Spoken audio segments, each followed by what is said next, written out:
The most ironic story in the history of personal computing is happening right now in May 2026. The company responsible for it is the same company that once called Linux a cancer, spent decades fighting open source software in courts and boardrooms, and built the most dominant consumer operating system on the planet. Microsoft, entirely through its own decisions about Windows, has managed to do what 2 decades of Linux evangelism, documentation, community building, and advocacy could never quite accomplish on its own. It has made ordinary people seriously consider switching to Linux, and millions of them have already done it. Linux gaming hit 5.33% on Steam in March 2026, the first time in the platform's history that Linux has broken the 5% barrier, representing more than 2 million concurrent gamers running an open source operating system on their machines. Linux desktop market share grew from 2.76% globally in July 2022 to approximately 4.7% by 2025, a growth of more than 70% in just 3 years. And right now, in May 2026, the data from Microsoft's own Azure cloud platform confirms that more than 2/3 of all customer compute cores on Azure are running Linux. Microsoft did not plan to make Linux popular. Microsoft made Linux popular by making Windows worse. The evidence for exactly how it happened is documented, time-stamped, and impossible to dismiss.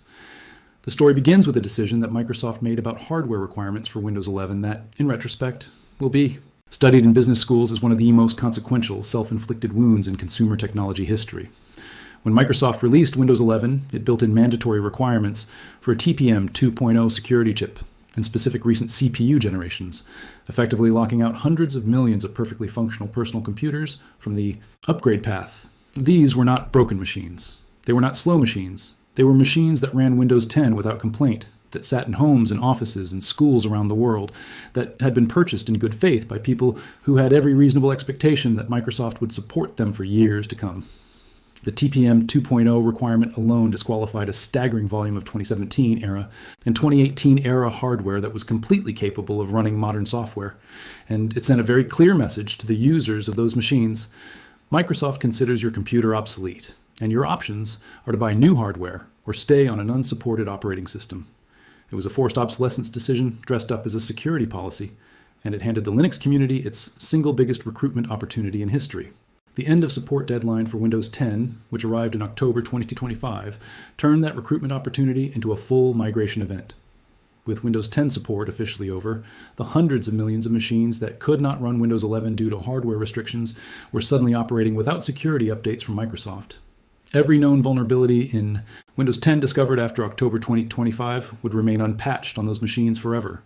For users who wanted to keep their hardware and stay secure, Microsoft had manufactured a stark choice. Pay $30 for extended security updates, perform technical workarounds using tools like Rufus or Flyby11 to bypass Windows 11's hardware checks, or install Linux. Campaigns like endoften.org emerged specifically to push people toward that third option, framing it in environmental and economic terms that resonated with users who had no desire to throw away functional hardware, simply because Microsoft had decided to stop supporting the software running on it. The environmental argument was genuinely powerful. Why landfill a working computer when a free, secure, actively maintained operating system can run on it indefinitely? The Steam survey data from March 2026 captures this migration moment in remarkable detail. Linux share on the platform reached 5.33%, up from 4.93% in February, and representing a 3% year-over-year gain. Windows overall shrank by 3.7% between March 2025 and March 2026, and the internal composition of the Windows user base told the real story. As of March 2026, 27.03% of Steam's Windows users were still running Windows 10, a system with no security support, and that group had already shrunk by a massive 14.57% in a single month, as the reality of end-of-life finally forced decisions that users had been putting off. The vast majority of those users, as the data shows, moved to Windows 11, but a meaningful and historically significant slice of them moved to Linux. Instead, specifically because their hardware could not run Windows 11 without workarounds, and they had no appetite for paying Microsoft for extended security coverage on a machine they had already paid for.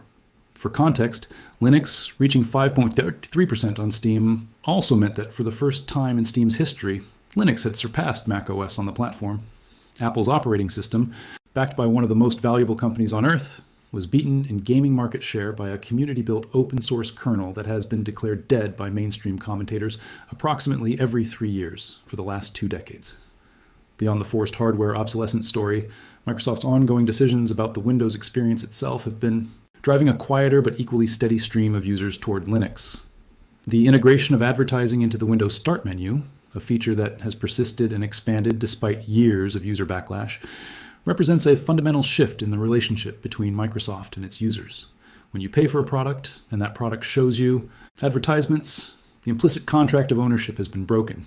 Windows users have watched Microsoft re-enable features that users explicitly disabled, integrate Copilot AI assistants into interfaces where users never requested them, collect telemetry data whose scope and purpose the average user cannot meaningfully evaluate or control, and push OneDrive integration in ways that blur the line between local storage and cloud storage without transparent consent.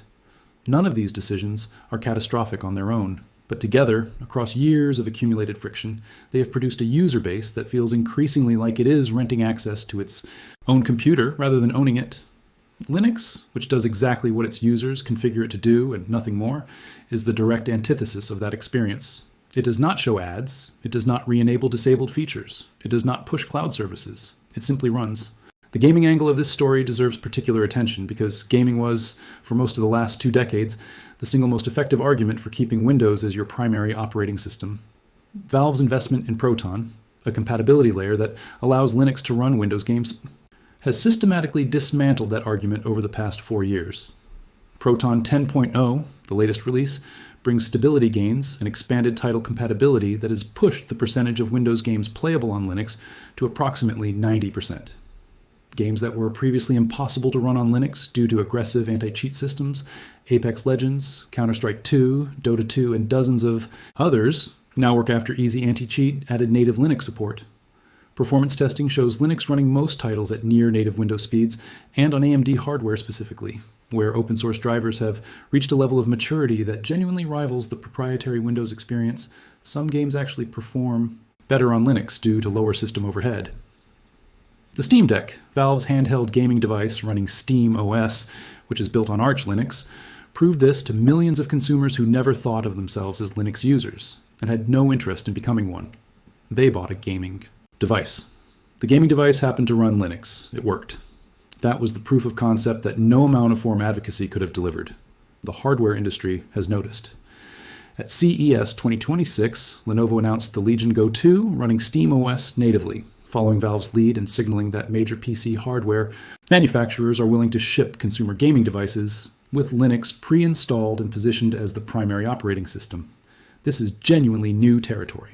For decades, the pre-installed operating system market was a monopoly so complete that it was literally the subject of antitrust investigations.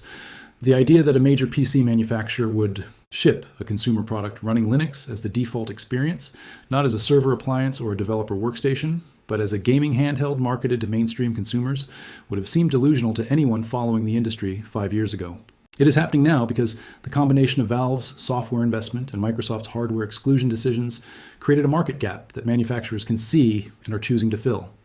The enterprise and cloud dimension of this story adds a layer that most consumer-focused coverage misses entirely, but that may ultimately prove more consequential than anything happening in the gaming market. On May 18, 2026, just 3 days ago, Microsoft itself announced at the Open Source Summit North America 2026 that Azure Linux 4.0 is entering public preview on Azure virtual machines, and that Azure Container Linux, Microsoft's immutable, container-optimized operating system, is now generally available with a broader rollout planned for Microsoft Build on June 2nd. These are not third-party Linux distributions running on Microsoft's cloud platform. These are Linux distributions built, maintained, hardened, and publicly promoted by Microsoft itself. The company that once called Linux a cancer is now shipping its own Linux distributions and announcing them at open source summits. Microsoft's own public statements confirm that more than 2/3 of all customer compute cores on Azure run Linux, and that the platforms running Microsoft 365, GitHub, and OpenAI's ChatGPT, which scales across more than 10 million compute cores worldwide and serves 1 billion queries a day, all run on Linux foundations. Microsoft is not just tolerating Linux. Microsoft is a Linux company by any reasonable definition of what its infrastructure actually runs on. This matters for Linux's consumer popularity in a specific and underappreciated way. When the world's most prominent technology companies run Linux, they employ developers who use Linux. Those developers write tools, frameworks, and workflows optimized for Linux. Those tools get published as open source. Those workflows get documented and shared. The developer ecosystem that forms around the software that major cloud companies run in production is overwhelmingly a Linux ecosystem. And that ecosystem bleeds into consumer adoption through the developers, students, and researchers who interact with it daily. The college student learning Python for data science today is learning it in an environment NT, where every tutorial, every Docker container, every cloud deployment target, and every production example is Linux. When that student builds their career around those tools, they do not naturally gravitate toward Windows as their primary development environment. They gravitate toward the operating system that their entire professional stack is built on. The trajectory of Linux's growth that the current data describes is the one that Linux advocates have been predicting for years, and that critics have been dismissing for just as long. And the honest assessment is that both groups were partially right. Linux's rise has been slower than advocates hoped and faster than critics acknowledged. And the inflection point that is clearly visible in the 2025-2026 data was triggered not by Linux getting dramatically better, though it has gotten dramatically better, but by Microsoft making a series of decisions that pushed users toward alternatives at a moment when those alternatives were finally good enough to accept the invitation. The 5.33% Steam milestone sounds modest until you remember that it took Linux 20 years to reach 2% and just 3 years to more than double that figure. The momentum is real, the trend is documented, and the cause is sitting in Redmond writing patch. Notes for Copilot features that nobody asked for. Microsoft set out to build the future of personal computing.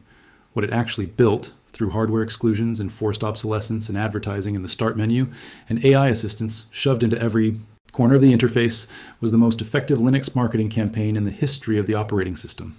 The Penguins should send them a thank you card.